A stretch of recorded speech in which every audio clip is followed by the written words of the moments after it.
First off, have you come down from your high from your fight with Matthews? Have you come down from your high? Oh, I was pumped up when it happened and for a couple of days, but it's always the glass is half full. Glass is half full, and it's just on to the next. Actually, as soon as I walked out of the ring, they said, "Hey, you wanna fight in Australia?" I said, "Sure." They said, "John Finch." They said that's a great opponent for you, and already I kind of forgot about Matthews a little bit from that point already. And are you more comfortable fighting at welterweight than you are at lightweight? Like, what's your natural weight, and which division are you more comfortable fighting at? I think wherever I'm doing the best at that time, I guess. If it's at 155 or 170, I feel pretty comfortable doing both of them.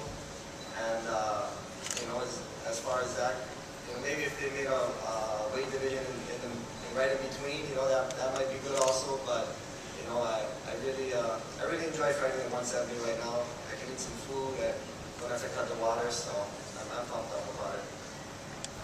This is for all fighters. How do you go about mentally preparing for what is a hell of a lot of pain in some instances? Want to be sure of understanding. It's almost like it's just part of the parcel. You just prepare. When someone says why do you do it, because you may get hit. Well, you get hit in rugby league as well, and rugby union and all the other contact sports. It's almost you don't think about it. You just go in and do your job, and injuries happen sometimes.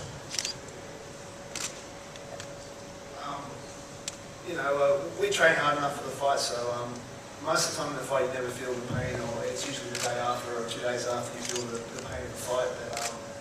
But we train our bodies when we get ready for that particular fight, so the pain's not a really big issue on the fight. Yeah, I have to agree with the two of them. The more you experience something, the more practice you have at anything, the more used to you get, the better you get at it. And getting hit in the face goes right along with that. I mean, it's the same thing like in life. It's not an easy thing to get over, and some people never do get over it, but I'm pretty sure most of us are past it. Pain don't hurt, right? I think all these people sitting up here, the fighters, we're kind of like pit bulls, I guess.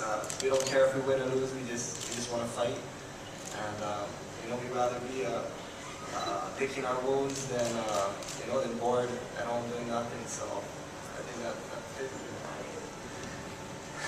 I think you got some good answers from everybody, but what I have to add is you don't really feel the pain in the fight. The pain comes from the sacrifice that you basically give up in training or preparing for the fight, such as dieting, training hard, training long hours. That's where the pain really comes from. But it comes in different forms. It doesn't come in the form of strikes or hits or bumps or bruises. It comes from being committed.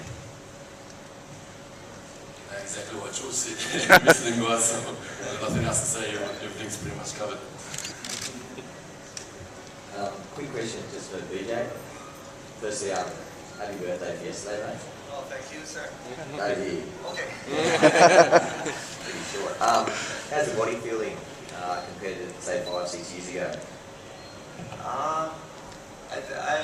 really revamped my training schedule, and I really try to maximize my progress and my rest itself.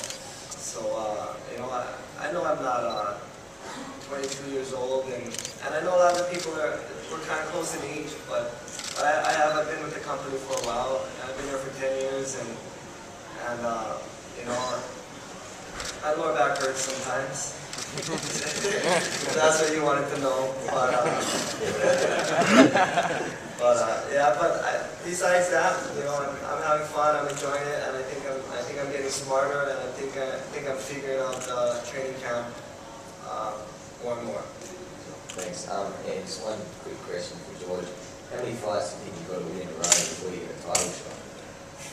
Sort of get 80 hours or something? Well, you really need to ask.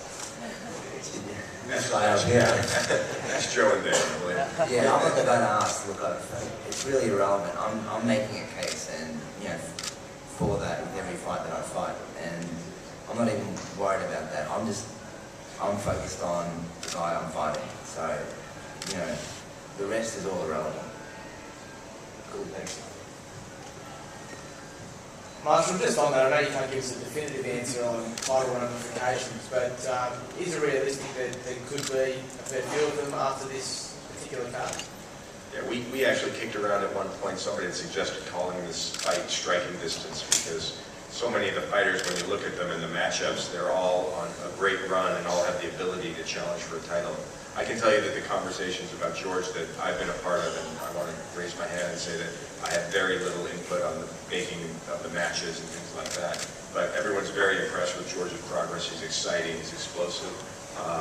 And so, if you're a betting man, you've got to figure he's a fight or two away from a title, but ultimately Joe and Dana will make that decision.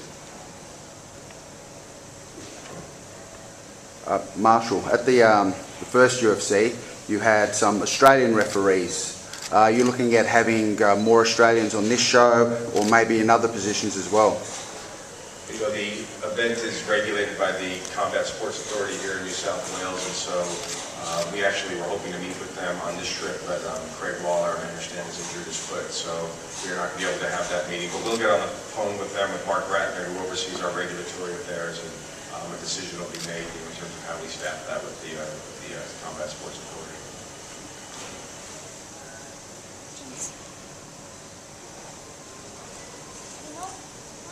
Is that it? All right, so give us a moment. I'm not sure exactly where we'll put up. Oh, you have a hand back where? Oh, up here. Are you with the media? No, I'm not. All right, we'll take that question later. Let's go ahead and set this up for the one-on-ones, and I'm sorry, the face-offs, and then we'll break out the one-on-ones. Give us